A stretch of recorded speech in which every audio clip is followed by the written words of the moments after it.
Hey everybody, this is Alan Dyck with Trust the Dick. Today I'm going to touch base on a couple different things. Progressive overload, why I do it, why it's important, why everybody should go ahead and incorporate it into their training. I'm going to throw in nutrition and how you are what you eat and how it affects so many aspects of your life. So I'm going to take you back to when I was 21 years old and I was, almost 300 pounds. I was out of shape. I was miserable. Even though I was married, I was alone. There was all these different things that I felt. And you know what? I was depressed. And, my biggest thing was I was a stress eater. And you know what? I would consume all this bad food, candy, chocolate, fast food, all this stuff. And even though I didn't feel good, I felt the way I thought I was and I needed to at the time because I had nothing to compare how I was supposed to feel. And so a lot of my clients that are, that start off and they come in, not feeling comfortable going to the gym and, feeling they're on display and all these different things. I love the fact that I can go ahead and relate with them to tell them, when we start doing A, B, and C, this is how you're going to feel.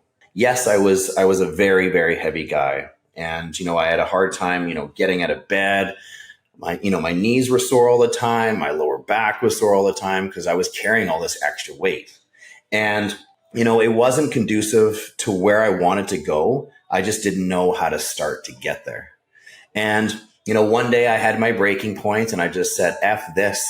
And, it took me, almost a year to figure out what to do with the foods that I was consuming to go in the direction that I needed to go. Yes, I lost almost 100 or 100 plus pounds in 2.5 months, but I didn't do it the right way. I ate chicken and tomatoes. I did cardio. I didn't know what I was doing, but I just knew that stuff was healthy. Now, I will say, coming from being such a big guy, looking in the mirror every single day from where I was to where I was going was hugely motivational.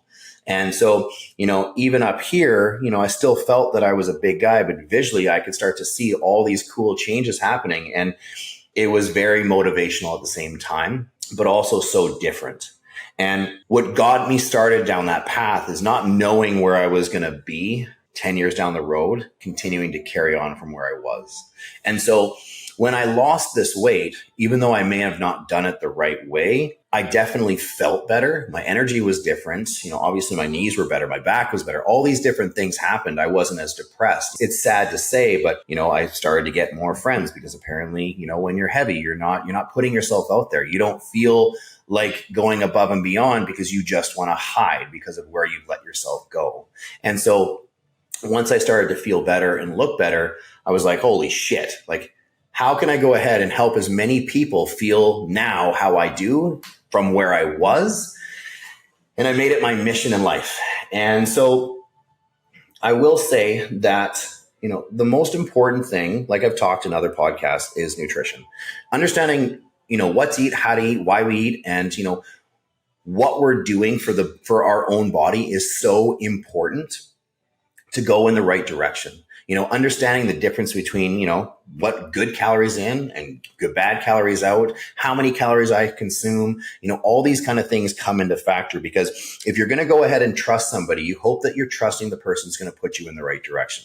And, seeing as I've been doing this for 22 years, I've seen so many transformations and truly this is why I started it many years ago, but this is why I carry it on now because it's so rewarding on a daily basis that it allows me to literally jump out of bed and do what I do. So I want to talk about, when people start working out, how they're supposed to feel, the foods that we're supposed to consume, what it does to the body, progressive overload, all that fun stuff. And what I mean by that is once we set up and I give you a set of calories to go in the direction we're going, regardless if we're losing weight or putting on muscle.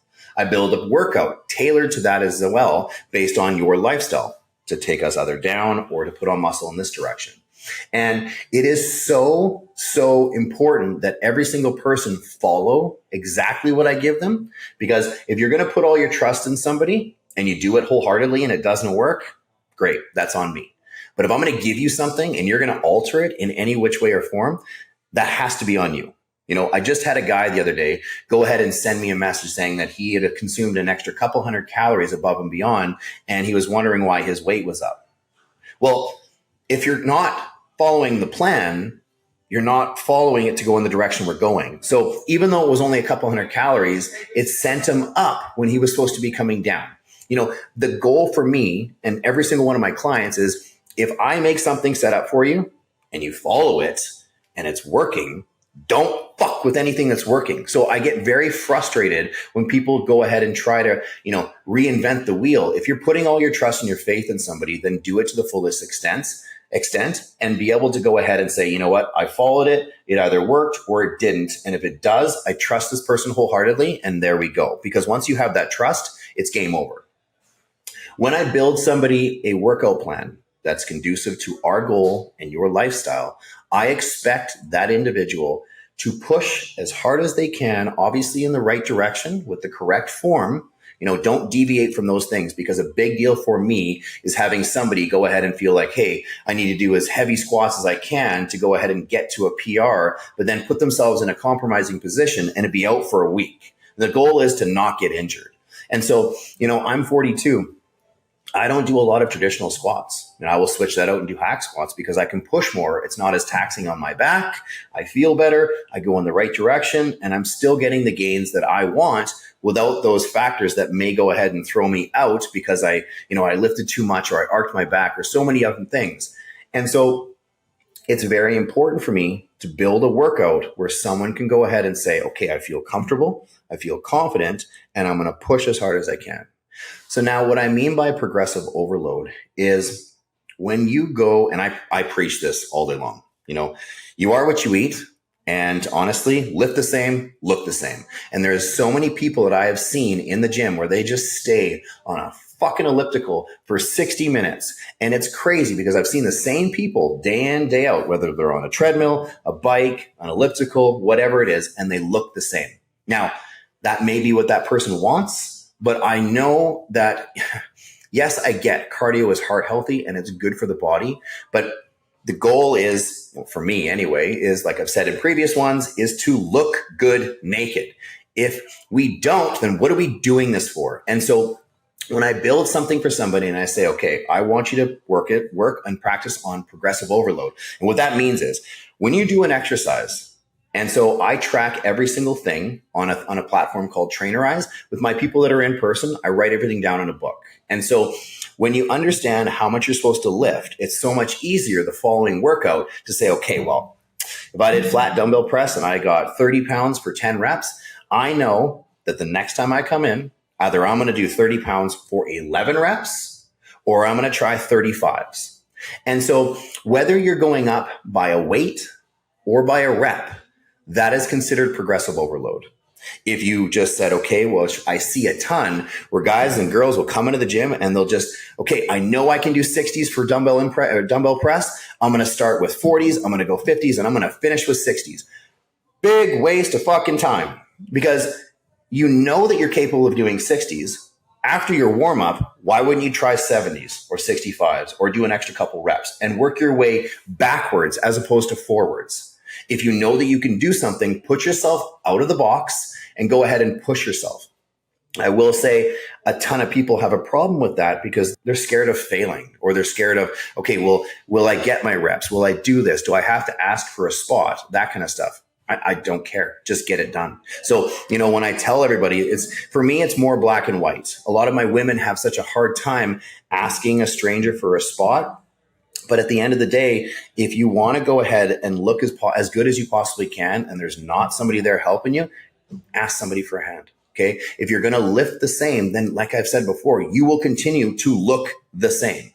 And so I say this quite often, and, I thought that I would get my point across, but it's crazy how many times I have to repeat myself, because so many people will come in and they'll say, okay, well, I screwed up the weekend. I don't feel great on Monday, this and that. And we're just going to go through the motions. It's a waste of time. Okay. So many people go ahead and they allow weekends dictate what they feel like on Monday. For myself, what I tend to do is I get every single person to make sure their check-in photos are on Monday morning. So they know that come Saturday and Sunday, they can't fuck up the weekend. And it makes me so happy. So I used to do them on Fridays or Saturday. I used to do them on Friday morning. But then I realized to myself, I was like, now I'm giving them Friday night, Saturday, and they're recovering on Sunday to try and drop the weight, which they just put on. And it's a vicious cycle. And so I understand that I'm kind of a prick sometimes, but you know what? The goal is results, and the goal is to feel better, look better, and have other people be jealous of what you're doing and want to look like you. I want it to be addicting. I want somebody to walk into a room and just be like, holy shit, this guy's 45 or this girl is 50 years old and they look fucking amazing. I want people to say that. You know, I've had one of my clients, the guy that cuts my hair, he was doing this about a year ago. And one of the girls I have, she's 49 years old and she is a boss. She looks absolutely amazing. And he was telling me, he's like, oh man, I was getting groceries the other day and there was this girl in front of me and she was just holding these bags and her back was insane. I want to look like her. And I was like, did she have black hair? He's like, yeah. Did she have a tattoo on her back? He's like, yeah. I was like, that's my client. She's 49 years old. And that's the kind of stuff that I love, because for me, age is just a number. I don't care how old you are. I don't care if you're 15 or 89 years old. Okay. As long as we build, or as long as I build a program conducive to your lifestyle and your goal, we're not going to get hurt and we're going to go in the right direction.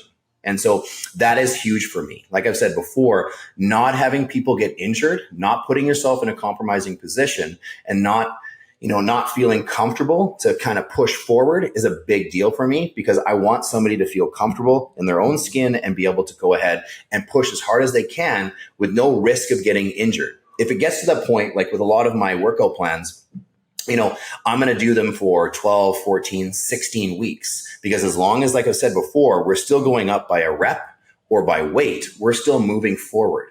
I will say to you, a lot of people think that they've reached a plateau when they're just, I only put on 2 reps, or I was only able to add 2.5 pounds. That's what we're fighting for. So those people that think they've reached a plateau when they're only adding an extra couple reps, Arnold Schwarzenegger said it right. It's not the first 8 to 10 reps. It's the last 2 to 3 that are the most important. And I agree 110%.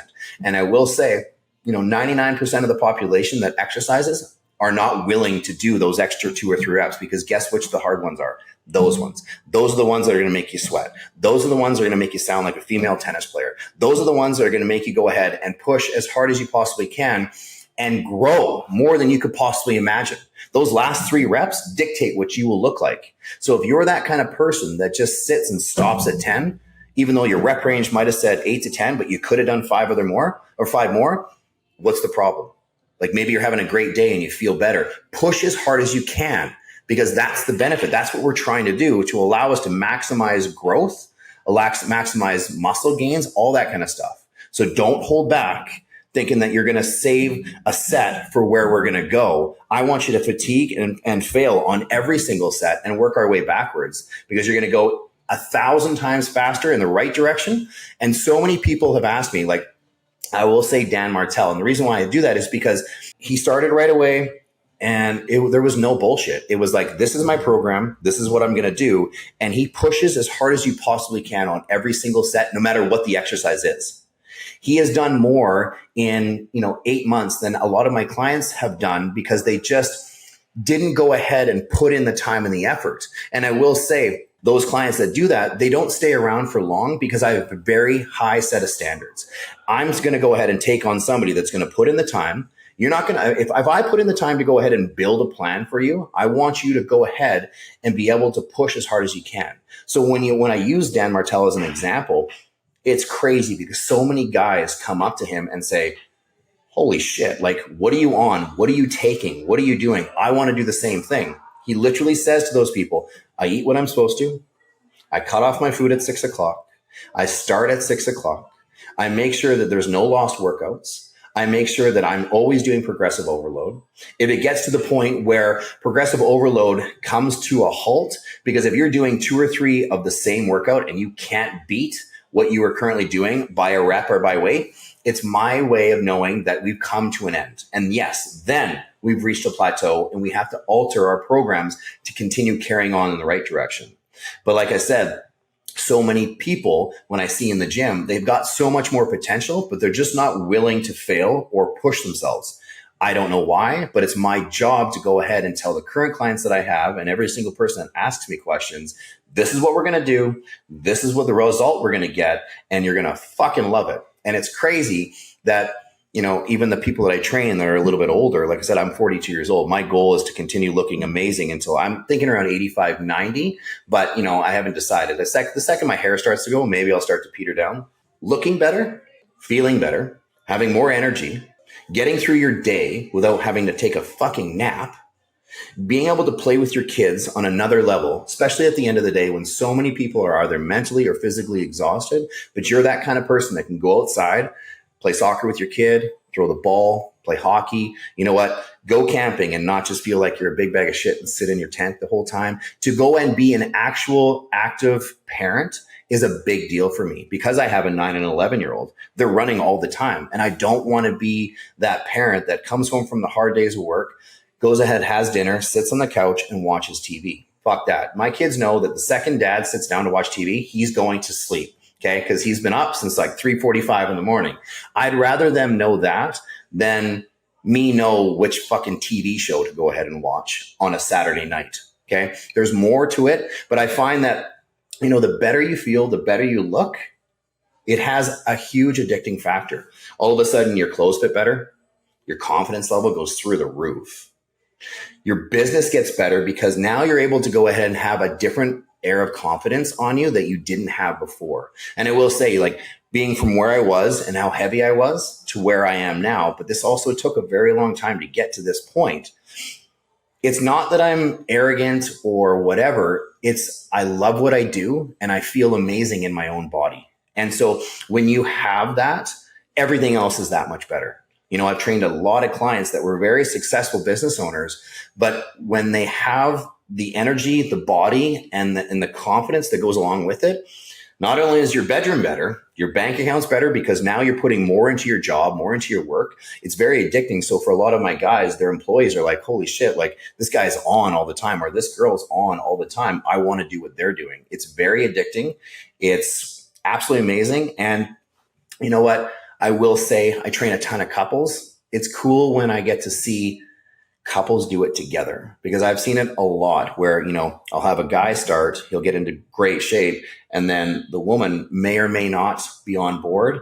I've seen it go opposite directions, but I love it when everybody is on the same page. And for a lot of my plans, I go ahead and I make it conducive to that lifestyle. So yes, I understand a guy will eat more than a woman or, they're going to have kids and they're going to consume X amount of food. But to make sure that all the plans in the evening are relatively close, so there's not 4 different meals that have to be cooked, is very good for relationships and allows everybody to feel like they're on the same page, whether they consume less or more. But, in saying that, I will leave you with this. The better you feel, the better your bedroom, the better your business, the better your bank account, and the more effect you have on the people around you that you care about, love, and that may or may not be your employees on a regular basis. Every single person is going to want to know exactly what you are doing, and you're your own walking billboard. So in saying that, trust the dick.